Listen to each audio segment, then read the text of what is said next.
No vídeo anterior nós vimos que há alguma controvérsia em relação ao ribeiro, ou ao córrego de Siloé. Em inglês, no original, tá Siloa's Brook, né? E aí eu falei para você sobre algumas possibilidades, né? E falei que na mitologia grega, essa fonte do Hipocrene era a fonte de água doce, isso eu já não falei, situada no Helicon, né? Situada no Monte das Musas, e tradicionalmente consagrado a Apolo e as musas, essa fonte lá, né? Lembre-se que nós lemos juntos aqui, quando a gente estava falando sobre a Invocatio, uma parte que aparece essa fonte Hipocrene. Só que se você vê, não vai aparecer aqui. Por quê? Porque esse tradutor, eu acho que é o Jaá Torrano, não, é o Christian Werner,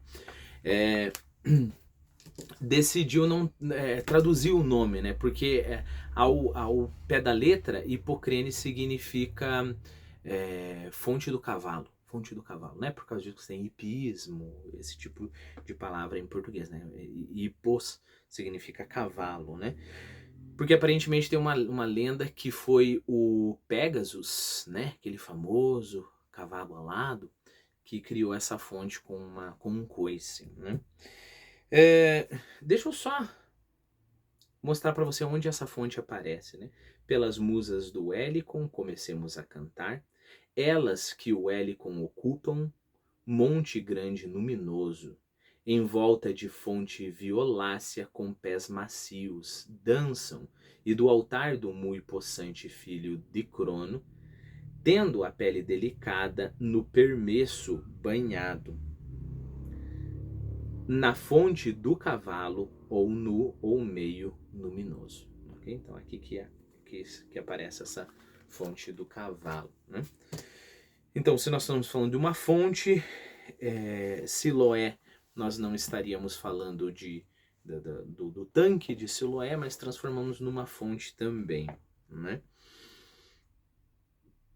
Até porque essa ideia de inspiração, né? Essa ideia de que as coisas vêm e fluem, é muito mais bem entendida se você imaginar uma fonte, né? Se você está pedindo para a musa, aqui a representação do Espírito Santo, para te dizer algo, parece muito mais lógico que seja como um rio, né? Um rio que vai fluindo e que vai te enchendo e vai te submergindo nessas águas. Eu até vi num site, o nome do site é www.estiloadoração, em que a pessoa, quando está falando de Siloé, ele conta sobre a seguinte passagem na Bíblia. É uma passagem na Bíblia que Ezequiel, se eu não estou enganado, está no templo e de repente ele vê uma água, né? Vê a água correndo do templo, aí ele sai, segue o curso, né? Imagina, no meio do deserto, assim, não tem rio nenhum perto, né? Ele segue o cursinho dessa uma corrente, assim, né?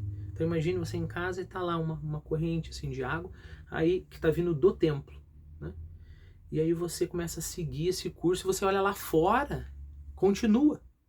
E de repente aparece um anjo para Ezequiel e fala assim, mede um determinado espaço e fala caminha. E ele começa a caminhar nessa aguinha que estava no chão e de repente as águas estão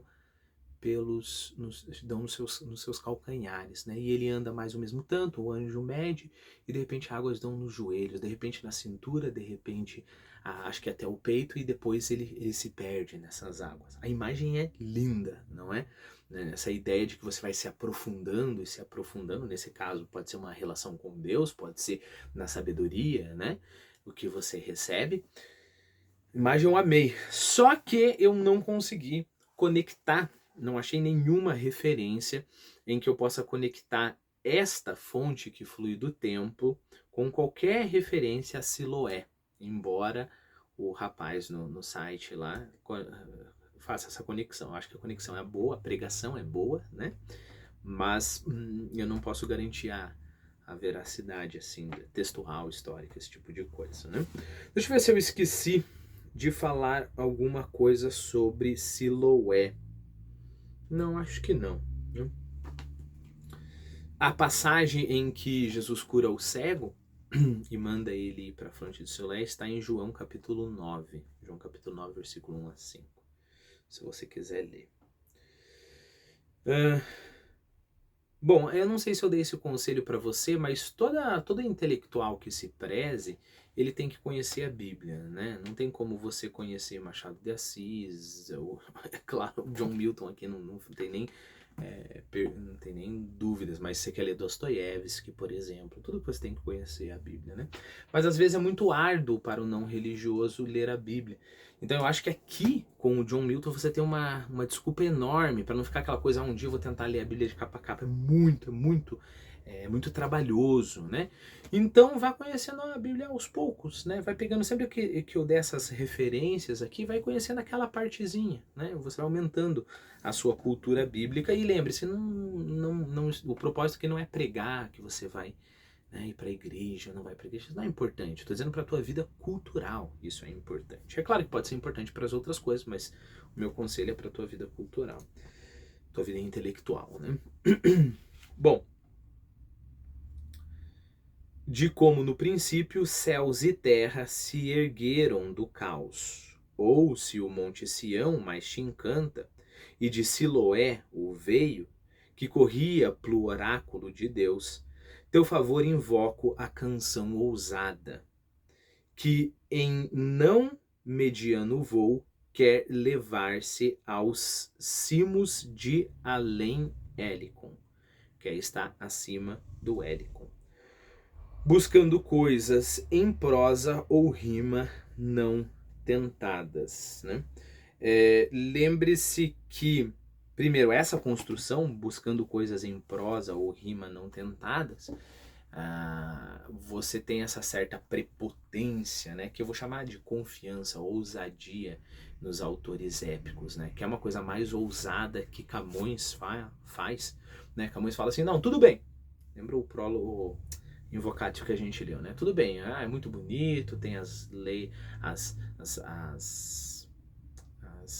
como é que se diz? Os mitos gregos, tudo mais, mas agora que todos eles calem a boca, porque eu vou falar de uma coisa muito mais alta, né? Não são os deuses do Olimpo, é o Deus cristão. Não é Império Romano, Império Grego, é o Império Lusitano, né? E o meu canto, as musas não conseguem chegar ao ponto do meu canto, né? Eu preciso de outras entidades, eu preciso das Tágides, né? E sempre nesse sentido, né? Você chama para si porque claro, se você está escrevendo uma epopeia, né? Algo tão grandioso, você se garante muito mais, né? Uma coisa grandiosa será dita aqui. Essa linha em específico, coisas em prosas ou rima não tentadas, na verdade é a abertura de um poema épico de cavalaria chamado Orlando Furioso. A propósito, quero muito comprar esse livro. Como é costume das pessoas pedir coisa nas redes sociais, se você quiser me dê esse livro de presente.